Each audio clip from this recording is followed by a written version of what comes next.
Sackler.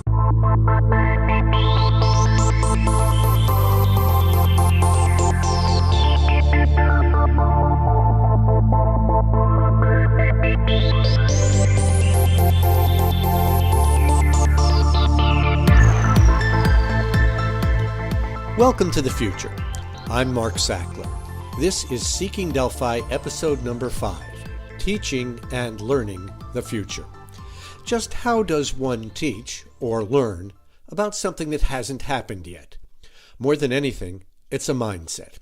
A mindset that understands the pace of change, that understands that change is driven by the social as well as the technological, that understands that actions have complex long-term implications that often are not immediately apparent, that there are almost always unintended consequences.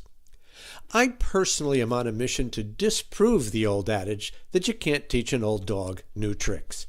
At an age when most people are retiring, I'm going for a master's and embarking on a second career as a futurist. But I do submit that learning in the 7th decade of life is far different than it is in the first few.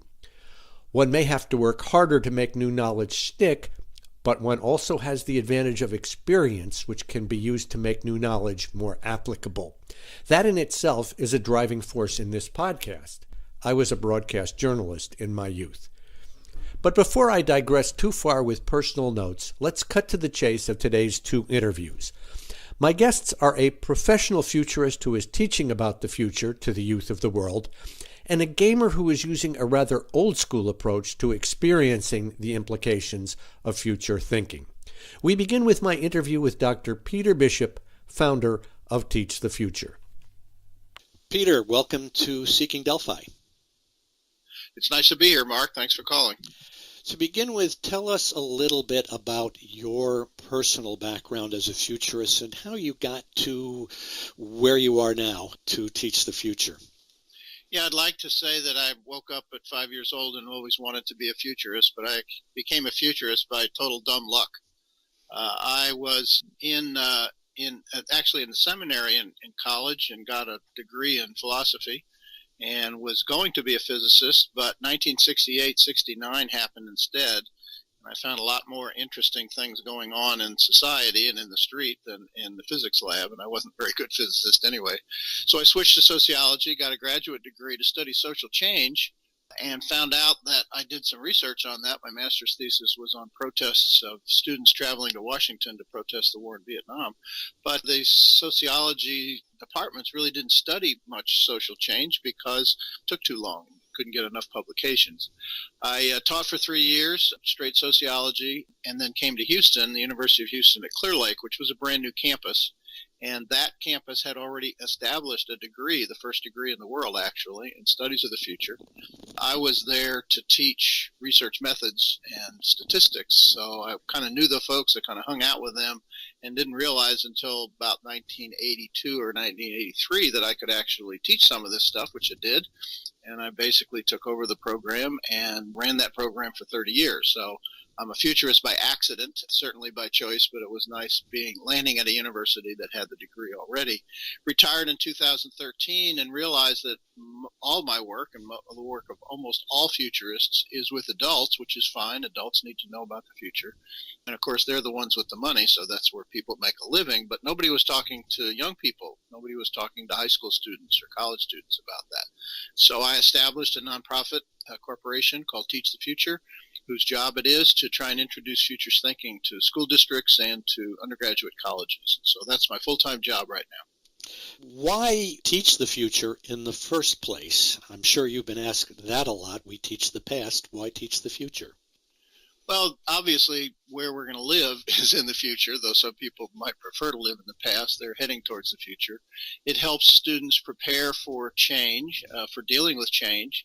We believe that the increasing rate of change, which is fairly well documented largely through the internet and increasing communication and information transmission, is putting ideas together faster than ever was before. Issues are more complex. The world is more complex. Change happens more rapidly.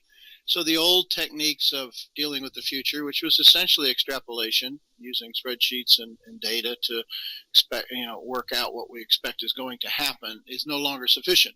So we believe that students leave school with that impression, as we did, that you can kind of predict the future, but then they get into the real world and realize that they can't. So the way we approach the future is through scenarios, alternative futures, using critical thinking and a degree of creativity to an imagination to get an idea of what could happen, not necessarily what will happen.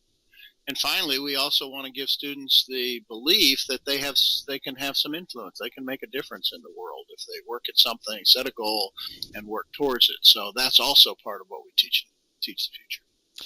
To elaborate a little bit more on how you teach the future, could you talk to some of the tools and resources that you might use and how you might approach, for example, children of different ages? Yeah, of course, everything has to be appropriate. We have a library online now. It's library.teachthefuture.org, and it has material all the way from elementary school material, which one of our colleagues posts those, all the way through college courses. And it is necessary, obviously, to deal with younger people differently. I taught graduate students for so long that talking to third and fourth graders is kind of a stretch for me, but there are a lot of people who do that very well. We have a school in Pittsburgh, in fact, where the principal and a teacher there has been teaching futures quite a bit, and we're kind of partners with them. So it's just a matter of making it simple. We're writing a book right now that will be aimed at middle school students, which are 7th and 8th graders, so they're 13 or 14 years old. And one of the most interesting books we use actually in our program, a book about systems thinking, was written in the 1970s by a colleague of ours who also wrote it for middle school students, though it's been used in colleges and in graduate schools and very, very advanced studies. But it's a great, simple, straightforward, very clear delineation of that. So we're hoping to have our book be the same thing, having to do with futures thinking, not so much systems thinking. We talked a little bit about how things differ by age. I noticed that you have a European branch. Are there cultural differences in how you teach it and how people respond between the U.S., Europe, or other parts of the world? There are some differences. Erica Bol is a futurist in the Netherlands, and she's been very active, created a nonprofit over there, and has organized a lot of meetings and seminars. I'm not sure exactly. We're both struggling to get the future into classrooms. The classroom curriculum is pretty full, and teachers are not they don't really know how to teach about the future. I didn't know how to teach about the future before I was taught by the faculty at the University of Houston Clear Lake. So it takes some getting used to. They have to learn kind of a new approach. I don't know that there's any real difference at that level. But of course, Americans and Europeans are culturally quite similar. Once you get into other cultures, say the Middle East, I've taught adult seminars in the Middle East, and there are some differences there. The kind of Western Enlightenment cause-effect relationships are not quite the same in that culture as it is in ours. I suspect that the Asian cultures would also have some differences there too, but we don't have a whole lot of experience teaching students in those cultures, so I really don't know what the cultural differences will be. Speaking to the different ages and cultures, do you find that some of them may be more receptive than others to the whole idea of future learning, teaching the future, learning the future? Well, there are, I mentioned the Asian cultures. They seem to be, at least at the adult level, more interested in thinking long term than the more flexible, the more responsive, perhaps, Western cultures do. I think there's a cultural difference there. They have a relatively much more stable type society, so they have to think long term to create any change at all. American society and the West in general, as I said, tends to be a little bit quicker, a little bit more flexible, but therefore it also is kind of short term in its orientation. But there's a future to next week, there's a future to next year, so it doesn't have to be, so it's better to be thinking long term and making long-term plans. What we tell people is that they can create significant change even by themselves or in their organizations, but they can't do it right away. They have to work at it. They have to be persistent and work towards the same goals using whatever opportunities and tools present themselves, but the goal and the vision is always the same. I think those societies probably have a little bit more ability to do that than the U.S. or the European societies do. What about ages? Particularly future thinking does require some creativity, since change is not always linear. It's often not linear. Do you find younger or older students more creative or more adaptable, or not much difference? Yeah, there is a general belief, and it's probably well supported in research, that young children are much more ready to be creative, to use their imagination. They're playing outside, making up stories, making up games, and playing with each other in that way. Adults don't seem to have that capacity. Whether that capacity goes away on its own as a developmental change as people grow up, or whether our society or even the schools reinforce knowledge as information as opposed to imagination, it's hard to tell what the source of it is. But yes, I think younger children tend to be more creative. Of course, they know less and they have less experience. So while they can be creative, they still have a hard time translating that into action, because creativity by itself does not really get the job done. So yes, more creative, and probably less so as they get older. We try and emphasize the creativity and the imagination part of the future in coming up with scenarios and alternatives and in presenting them. So stories and videos and images and things like that's definitely the thing we're trying to promote with young people, to try and preserve whatever creativity they have. Let's ask one final question here, and that is, just here in Western culture, since you're focused in Europe and the U.S., what would be an ideal long-term outcome for what you're doing in terms of creating more foresight in the schools? Well, the long-term outcome, our vision statement is we teach the future as we do the past, meaning that it's a very obvious routine. It's in every school. It's in every curriculum. We think of social change and time as a series of episodes. We call them eras, and we've studied those eras in the past. People forget that we're in an era today, and how you want to characterize it, it will be studied by historians and by students of the future. They'll look at us the way we've looked at past eras. So it's a story that we don't have an ending yet. There's more to the story. The book is not over. The movie is not finished. So what we want to do is present students with 3 times in their experience, the past, clearly, the present, and the future, as one whole story.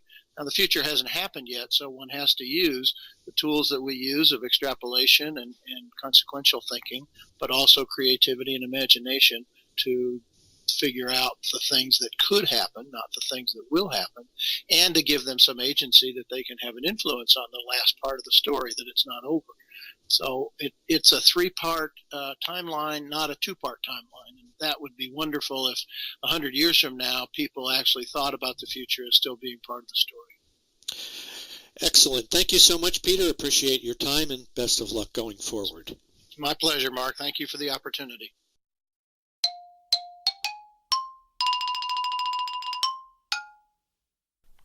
More information on Teach the Future is available at teachthefuture.org.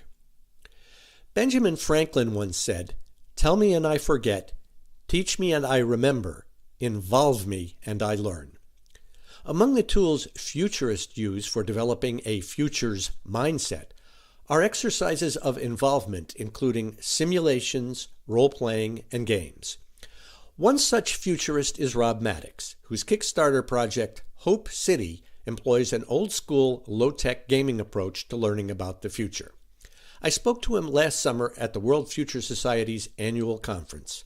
Let's hear what Rob had to say. I'm speaking with Robert Maddox, the designer of Hope City.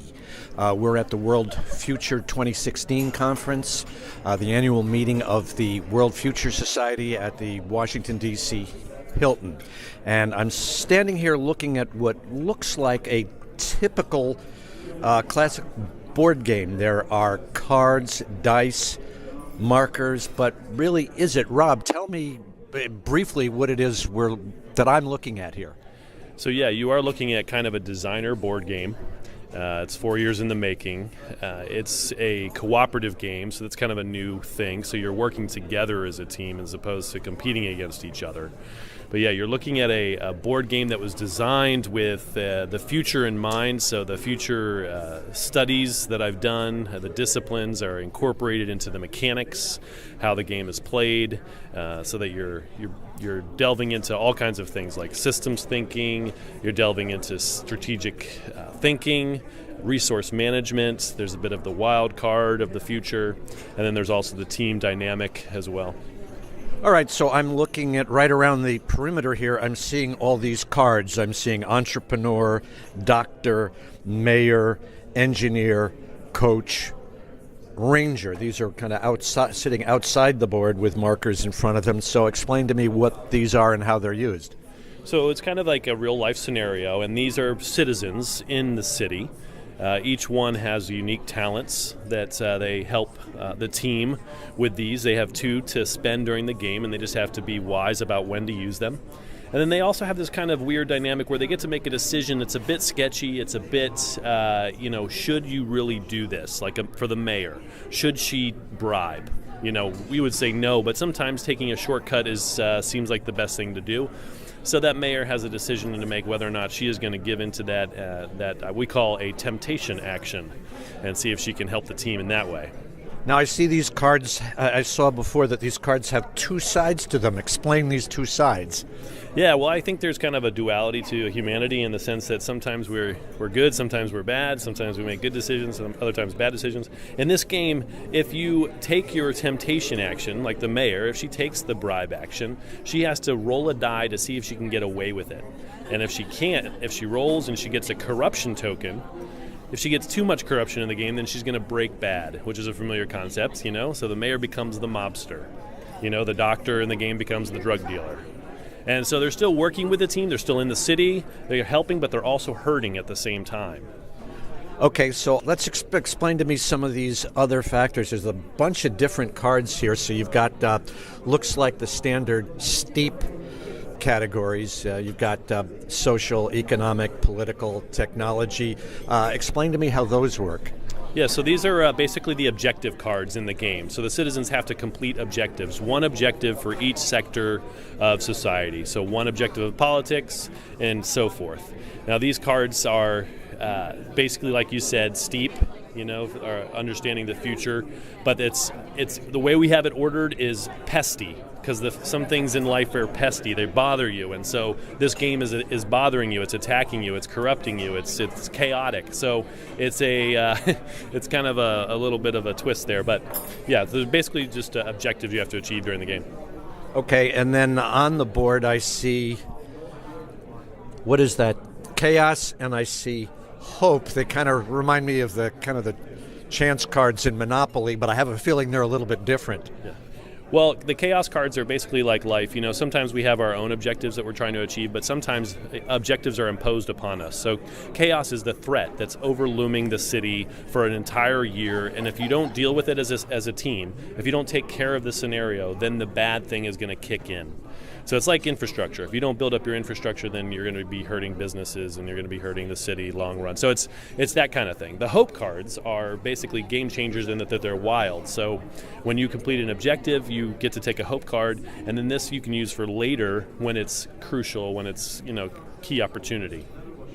And finally, explain to me what I'm seeing on the rest of the board itself. I'm seeing trade center here.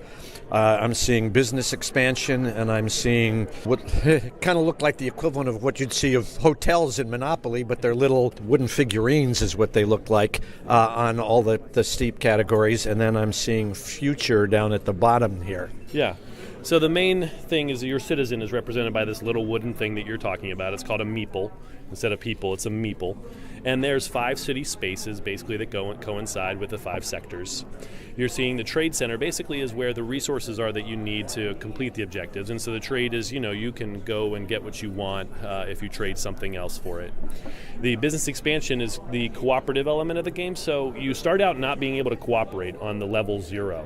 And in the game, you have to work so that you can bump that up to level 1. And on level 1, that means you can cooperate with one other person as long as you're on the same city space with them.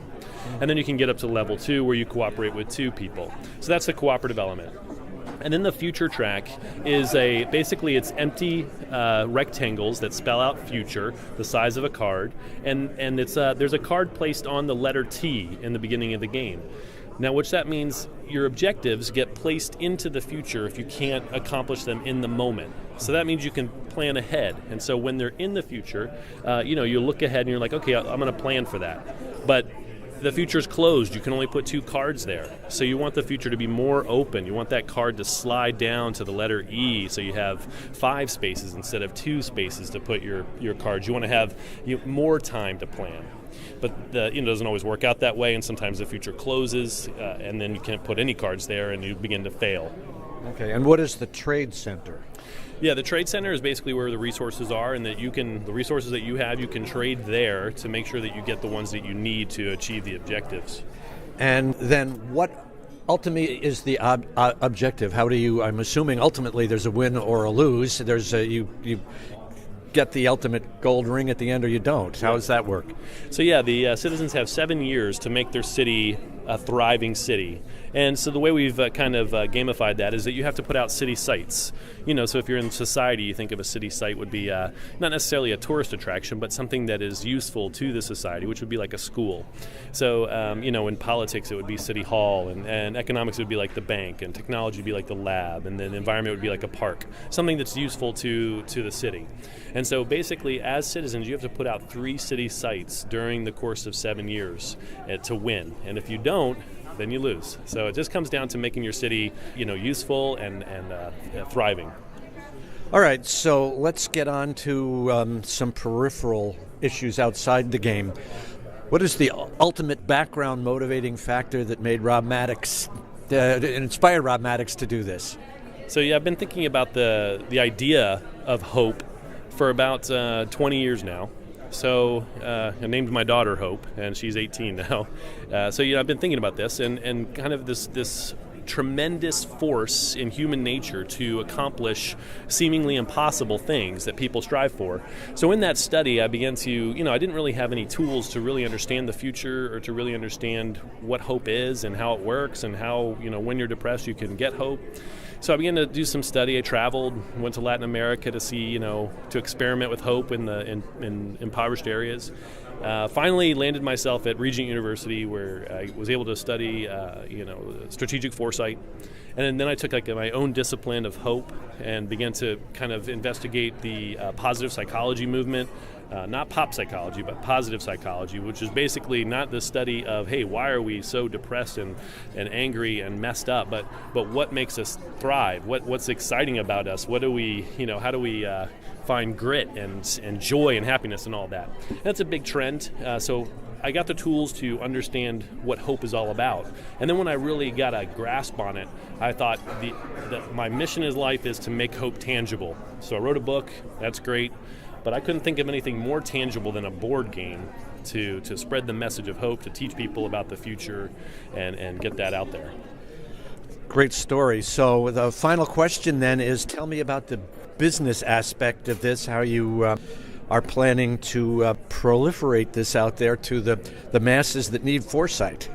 Yeah, this is a very exciting time for people who are doing board games because, in the past, you're trying to submit to a publisher and, your success rate is maybe 5% that you're going to get published. So, and then even if you do, you're going to make such little money and your design's going to be changed. So you really lose your artistic license, and so, but now is a great time because there's a platform out there called Kickstarter.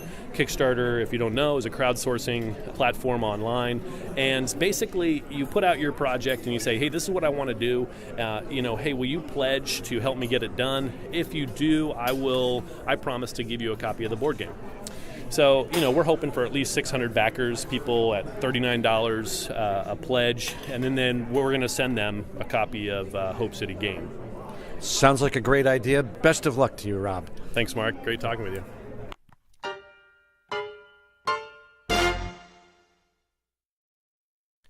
You can follow Hope City on Facebook and see what it looks like in a YouTube video embedded in the blog page for this program. In the news this week, speaking at the World Mobile Conference, SoftBank CEO Masayoshi Son said that by 2050, our pale blue dot will be home to 4 billion more super smart robots than people. He also forecast 1 trillion devices connected to the Internet of Things by 2040. McDonald's announced a new approach to ordering to go, one that could eventually spell the end of its iconic drive-through windows. The plan is to enable mobile ordering with curbside delivery, and they hope to have it in operation by the end of this year. In the short term, this may require hiring more staff to bring those orders out to your car. In the long term, it's just one more job for robots to usurp. And finally, Elon Musk, it seems, is not to be outdone by anyone. After the Russian space agency announced that it would send tourists on a trip around the moon by 2022, Musk's SpaceX announced it would beat them to the punch and do it late next year. They claim that 2 tickets have already been sold for the first flight on a Dragon capsule that has not yet even had an unmanned test. And all of this for a reported $35 million measly dollars apiece. I think I'll pass. Links to all of today's stories are available on the Seeking Delphi website.